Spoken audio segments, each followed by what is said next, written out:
Well, what I wanted to say was that this thing got just totally way blown up proportion.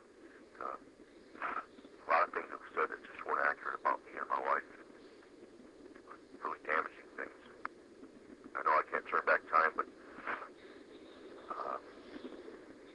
see, that's what I'm telling you, Mark. The interview's so limited because I'm limited to what I can say right now. I don't want to disrespect the courts, and I don't want to disrespect his family. Okay, well, when you say things were said about you and your wife that were just not true, can you clarify some of that? I mean, what's been out there for the past few years about you and about your wife that are just wrong? That I was a monster, you know. And I just want you to know that you have to ask me, Mark. You got to ask me the questions, and I see if I can answer. Okay, I mean, if it's very limited, I just want to see what do you think the community thinks about you, and what do you want the community to know about you?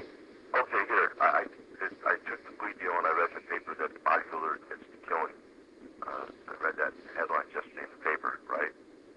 I just want to make it clear that I talked to the district attorneys, and they made it clear that if we went to trial and for some reason lost it, my wife would be going to prison with me. My wife's a wonderful person, and she doesn't deserve anything that's happened to her this whole time. So I took a... So do you think that you're taking, 17 to 55 years is what I understand your potential sentence is. Are you basically taking it here for your wife to try to help her out? I took the plea bargain and admitted to something that did not happen so that my wife can go home. Yes. So the second-degree murder did not happen. The first-degree kidnapping did not happen. No, sir. It's not how it happened. And like I said, after my sentencing, I can tell you guys what happened. All right. After. So you took a plea deal to a crime that you did not commit. Yes, sir. Do you think that was the correct decision for you? With everything being said and done, yes, sir. Do you think you're going to feel that way 10 or 15 or 20 years in prison? Well, my wife will be home with her family. That's what was important to me, you know. Here's the thing. You see, I just don't want to offend the courts. You know what? You did mention, Craig, that you want to, at the sentencing phase of this, be able to directly address Melissa James's mother. Yes. Can you tell us how you're preparing for that and what you're planning to say at your sentencing? Yes, I want to tell Melissa James's mom that I'm sorry beyond words could ever describe that Melissa's gone, and she knows that I love Melissa, and she was a friend of ours. She was a good friend of ours, and she lived with us various times for 4 or 5 years. For a period of 4 or 5 years, she lived with us off and on when we were trying to get her off drugs, and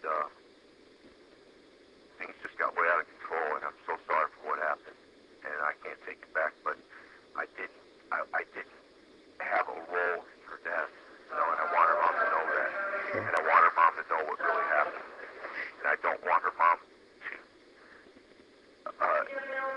think for 1 second that some of the things that was said was done to daughter if they weren't.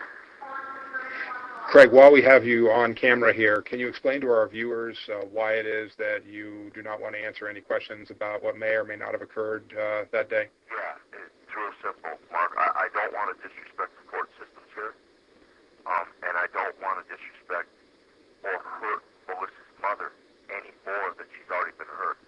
It's very important to me that she hears what happens first out of my mouth before anybody. You know, I think she's entitled to that. I think she deserves that, and I want to give her some comfort, some peace of mind if there's any way I can do it. And I think once I tell her what happened, and once I explain to her what was going through my mind the days following the occurrence and the whole thing, I think she'll be more at peace with what's going on, with what happened to us, you know? So do you don't have to testify or give a statement at your sentencing. Is there any doubt you are definitely going to do that? I have to. It's something I have to do, Mark. I couldn't live with my wife going to prison, and I couldn't live with Melissa James' mom not knowing what happened. Right. So she will know exactly what happened. And I'm pretty confident that it'll comfort her and give her peace. Tell me how life is for you in the Clark County Detention Center. What's it like in there? You know, Mark, it's a jail. You're